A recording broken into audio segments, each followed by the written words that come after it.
Hello friends! Ramya வீட்டு சமையலுக்கு உங்கள வரவேற்கிறேன்.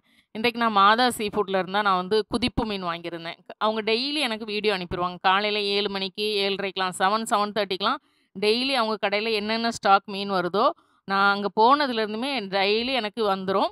நான் அன்றைக்கு மீன் இல்லன்னா, நான் தேவையான மீன்கள நான் வந்து ஃபோன் பண்ணி சொல்லிடுவேன். எடுத்து வைக்க சொல்லிடுவேன். ஏன்னா, காலையில அவங்க கடை 7 மணிக்கு திறக்குறாங்க அப்படின்னா, ஆல்மோஸ்ட் வந்து ஒரு 10:00ல ஒரு 80% மீன் வந்து சேல் ஆயிடும். அவ்வளோதான் அவங்க டெய்லி மினிமம் குவான்டிட்டி தான் எடுத்துட்டு வருவாங்க. நல்ல ஃப்ரெஷ்ஷான மீன்களா இருக்கும். நான் ஏற்கனவே மாதா சீ ஃபுட் பத்தி போட்டுருக்கிறேன். ஆனா, நான் டெய்லி எனக்கு அந்த ஷார்ட்ஸ் வர்றத நான் போடலான்னு நெனைப்பேன். ஆனா, நீங்க அத எப்படி எடுத்துப்பீங்கன்னு தெரியல. ஏன்னா, ஏற்கனவே நெறைய பேர் வந்து ரேட் அப்படின்னு சொன்னீங்க.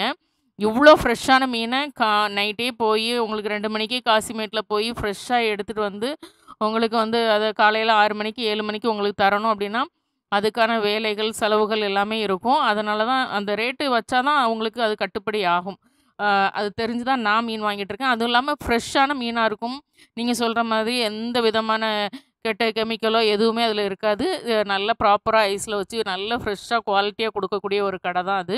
அ அங்க இந்த குதிப்பு மீன் வந்து நான் அங்க தான் பார்த்துருக்கேன். அவங்க அனுப்புற வீடியோல தான் பார்த்துருக்கேன். ஒவ்வொரு தடவையும் கால் பண்ணும்போது சேல் ஆயிட்டுன்னு சொல்லிருவாங்க.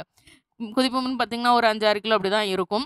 அது எப்போ கால் பண்ணாலுமே, "இல்ல முடிஞ்சிருச்சு" அப்படின்ருவாங்க. ஏன்னா நம்ம வீடியோ பார்க்குறதே 9 மணிக்கு தான் பார்ப்போம். பார்க்குறதுக்குள்ள அங்க சேல் ஆயிடும். அ இன்றைக்கும் அதே மாரி பார்த்தேன் இருந்தது. பெரிய குதிப்பும் இருந்தது, சின்ன குதிப்பும் இருந்தது. கால் பண்ணி இருக்குதான்னு கேட்டேன். இல்ல பெருசு ம காலியாயிடுச்சு. சின்ன குதிப்பு இருக்குது. கிலோ ரூ. 600 அப்படின்னு சொல்லி சொன்னாங்க. பெரிய குதிப்பு ரூ. 700க்கு குடுத்தோன்னு சொன்னாங்க. அப்ப சரி எனக்கு ஒரு 1/2 கிலோ மட்டும் எடுத்து வைங்க அப்படின்னு சொல்லி சொன்னேன். ஏன்னா குதிப்பு மீன் நான் சென்னைக்கு வந்து சாப்பிட்டதில்ல. இதுவரைக்கும் அதாவது எங்கேயுமே பார்த்தது கிடையாது. இவங்க கடையில தான் வீடியோல தான் பார்த்துருக்கேன். ஏன்னா நான் டைரக்ட்டா போகும்போதெல்லாம் எனக்கு வந்து அங்க குதிப்பு மீன் இருக்காது. இவங்க காலையிலேயே அனுப்புற வீடியோல கண்டிப்பா வந்து வாரத்துல 1 நாளாவது அந்த குதிப்பு மீன்கள் இருக்கும். இப்ப சீசன் நெனைக்கிறேன். அதனால இந்த வாரத்துல அனுப்புன 2, 3 வீடியோக்கள்ல இருந்தது. உடனே நான் ஒரு 1/2 கிலோ எடுத்து வைக்க சொன்னேன். இன்னைக்கு எங்க வீட்ல குதிப்பு ஃப்ரையும், குதிப்பு மீன் குழம்பும் தான் வச்சேன். 1/2 கிலோலே ஒரு 1/4 கிலோ ஃப்ரை பண்ணிட்டு, 1/4 கிலோ வந்து இது வச்சேன். குழம்பு வச்சேன். குதிப்பு மீனு, இந்த வெள்ள கிழங்கா மீன்லாம் பார்த்தீங்கன்னா, ஃப்ரெஷ்ஷா சாப்பிடணும். வாங்கி ஃப்ரீஸ் பண்ணி வச்சுட்டு சாப்பிட்டாலாம் நல்லா இருக்காது. நம்ம வாங்கின அன்றைக்கே சமைச்சிரணும். அ இதே இது மத்த மீன்கள், இப்போ பாறை வகைகள் இதெல்லாம் சின்ன சைஸ்னா கூட அயலலாம் நம்ம ஃப்ரீஸ் பண்ணி வச்சு சாப்பிடுவோம்ல. டேஸ்ட் அப்படியே இருக்கும். மாறாது அதுலலாம். ஆனா, இந்த குதிப்பு மீனெல்லாம் அன்றைக்கு வாங்குனீங்களா, அன்றைக்கு சமைச்சு சாப்பிட்டா தான் எக்ஸாக்ட்லி அத டேஸ்ட் பண்ண முடியும். நல்ல சாஃப்ட்டரா க்ரீமியா இருக்கும். அதாவது அந்த ஒயிட் பாம்ஃப்ரெட் இருக்குல்ல, அத டேஸ்ட் பண்ணவங்களுக்கு இந்த டேஸ்ட்ட ஃபீல் பண்ணலாம். அந்த மாதிரி இருக்கும். வஞ்சரம்லாம் இதெல்லாம் கிட்டயே வராது. ஆனா, ரேட்டு பார்த்தீங்கன்னா, நானும் கேட்ட உடனே நான் ரூ. 600 அப்படிங்கும்போது கொஞ்சம் அதிகமா தான் தோணுச்சு என் மைண்டுக்குள்ளே. ஆனா, டேஸ்ட் பண்ண பிறகு வெர்த்து தான் அப்படின்னு சொல்லிட்டு தோணுச்சு. 1/2 கிலோ தான் எடுத்து வைக்க சொல்லியிருந்தேன். அப்புறமேட்டு வீட்லருந்து அனுப்பிவிட்டு நான் கடைக்கு போகல. வாங்கிட்டு தான் வர சொல்லியிருந்தேன். 1/2 கிலோவுக்கு இந்த மாரி ஒரு நல்ல உள்ளங்கை சைஸுக்கு இருக்கக்கூடிய அந்த நம்ம கை நீளத்துக்கு இருக்கக்கூடிய ஒரு 12 மீன் இருந்தது. அந்த அந்த அளவுக்கு சின்ன சைஸ் மீன் தான். இது காரல் மாரி இருக்குமா அப்படின்னு யோசிக்காதீங்க. காரல் இது பக்கத்து காரல் வேற டேஸ்ட்ல இருக்கும். இந்த மீன் வேற டேஸ்ட்ல இருக்கும். குதிப்பு சாப்பிட்டவங்களுக்கு கண்டிப்பா தெரியும். அதுவும் இல்லாம உங்களுக்கு வந்து வீடியோ வேணும், அவங்க அனுப்புற டெய்லி ஷார்ட்ஸ் வேணும் அப்படின்னா நான் குடுக்குறேன். கமெண்ட்ல கேளுங்க நான் குடுக்குறேன். நானும் வாரத்துல 1 நாள் 2 நாளாவது குடுக்குறேன். அதாவது வெட்னஸ்டே, சாட்டர்டே, சண்டே அனுப்புற ஷார்ட்ஸ கூட குடுக்குறேன். ஃப்ரைடே அவங்க கடை க்ளோஸ். ஆல்ரெடி சொல்லியிருக்கேன் வீடியோல. இதுலயுமே உங்களுக்கு அட்ரஸ், லிங்க் எல்லாம் குடுக்குறேன். போய் பாருங்க. இது குதிப்பு மீனுக்காக தான் இந்த வீடியோ. நான் இன்றைக்கு வந்து அத எப்படி கிளீன் பண்ணணும்னு காமிச்சிருக்கிறேன். இதுவரைக்கும் குதிப்பு யாரெல்லாம் சாப்பிட்டுருக்கிறீங்க அப்படின்றத கமெண்ட்ல சொல்லுங்க. இங்க பாருங்க, இது இந்த மாரி தான் இருக்கும். நல்ல ஷைனிங்கா இருக்கும். பார்க்குறதுக்கு டக்குன்னு பார்க்குறதுக்கு காரல் மாரி இருக்கும். தென் தமிழகத்தில இத குதிப்புன்னு சொல்லுவாங்க. சலமீன்னு சொல்லுவாங்க. சென்னையில இது சுதும்பு மீன். வெள்ள சுதும்பு அப்படிதான் சொல்றாங்க. அல்லது நெய் சுதும்பு அப்படி சொல்றாங்க. இங்க பாருங்க எவ்வளோ ஃப்ரெஷ்ஷா இருக்கு அப்படின்னு சொல்லிட்டு. அ சின்ன சைஸ் ரொம்ப சின்ன சைஸும் அதுக்காக நல்லா இருக்காது. ஆனா பெரிய குதிப்புலாம் கிடைச்சுச்சுன்னா முதல்லயே பார்த்துருந்தா நான் பெரிய குதிப்பு தான் வாங்கியிருப்பேன். 2க்கும் ரூ. 100 ரூ. 150 தானே வித்தியாசம். அதனால நம்ம பெரிய குதிப்பே வாங்கியிருக்கலாம். இங்க பாருங்க நல்ல ஃப்ரெஷ்ஷான மீனு. அதுவும் கையில தொடும்போதே தெரியுது ஐஸ்ல ரொம்ப நேரம் வைக்கப்படாத மீனு. அதே நேரத்தில வாங்கிட்டு வந்தோனே நம்ம கைக்கு வந்திருக்கு. நான் காலையிலேயே வாங்கிட்டேன். 9 மணிக்கே வாங்கிட்டேன். வீட்டுக்கு கொண்டு வந்ததுமே வந்து நான் வந்து கிளீன் பண்ணிட்டு சமையல் பண்ணிட்டேன். ஏன்னா ஃப்ரெஷ்ஷாவே செஞ்சிரணும் அப்படின்றதுக்காக.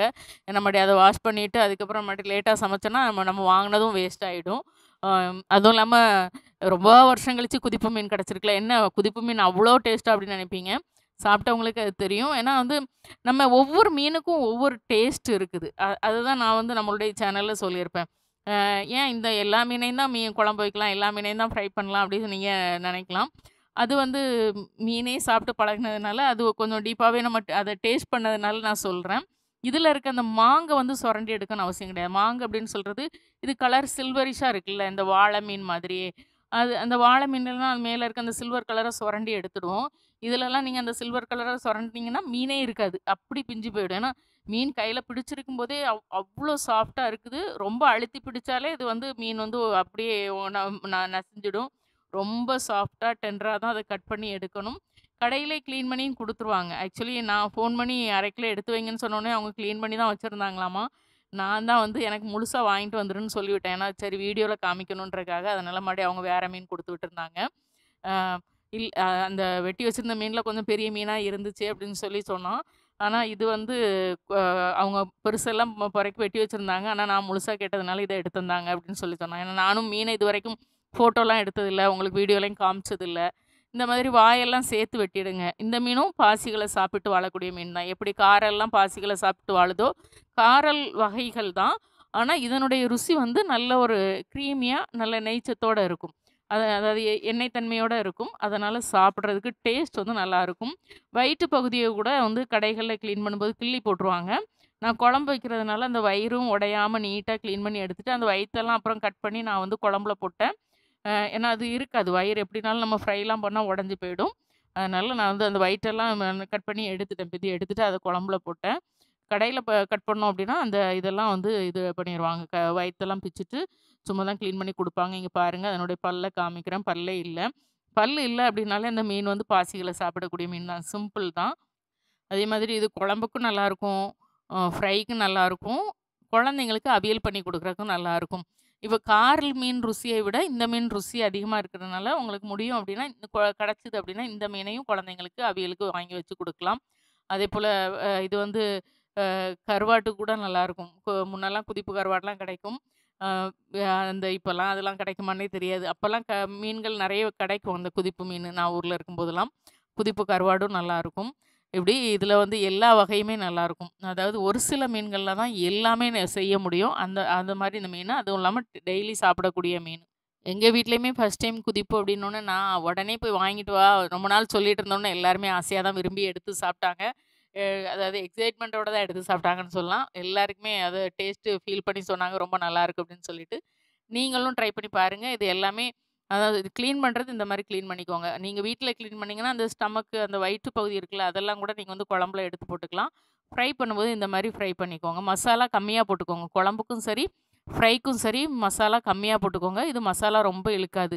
நண்டு ஃப்ரைக்குலாம் நான் சொல்லியிருப்பேன். கொஞ்சம் தண்ணியா மசாலா போட்டுட்டு, அந்த மாதிரி தேங்காய் அரைச்சு விட்டு நீங்க குழம்பு பண்ணீங்கன்னா தான் நல்லாயிருக்கும். இன்றைக்கு கோஸ் பொரியல், முட்டை போட்டு, கேரட்லாம் போட்டு பொரியல் பண்ணேன். அதுக்கப்புறம் அது குதிப்பு மீன ஃப்ரை பண்ணிட்டு, குதிப்பு மீன குழம்பு போட்டு பண்ணேன். எல்லாமே அட்டகாசமா இருந்தது. சூப்பரா சாப்பிட்டோம் லஞ்ச்சு. இதெல்லாம் இந்த மாம்பழ சீசனோட இந்த குதிப்பு மீன்லாம் கிடைச்சா இன்னும் நல்லாயிருக்கும். இந்த மாரி குழம்பு வச்சு சாப்பிடுறதுக்கு. பிடிச்சிருந்தா லைக் பண்ணுங்க, ஷேர் பண்ணுங்க, சப்ஸ்கிரைப் பண்ணுங்க. வீட்ல சமைச்சு சாப்பிடுங்க. வீணாக்காம சாப்பிடுங்க. மீண்டும் புது வீடியோல சந்திக்கலாம். பாய்.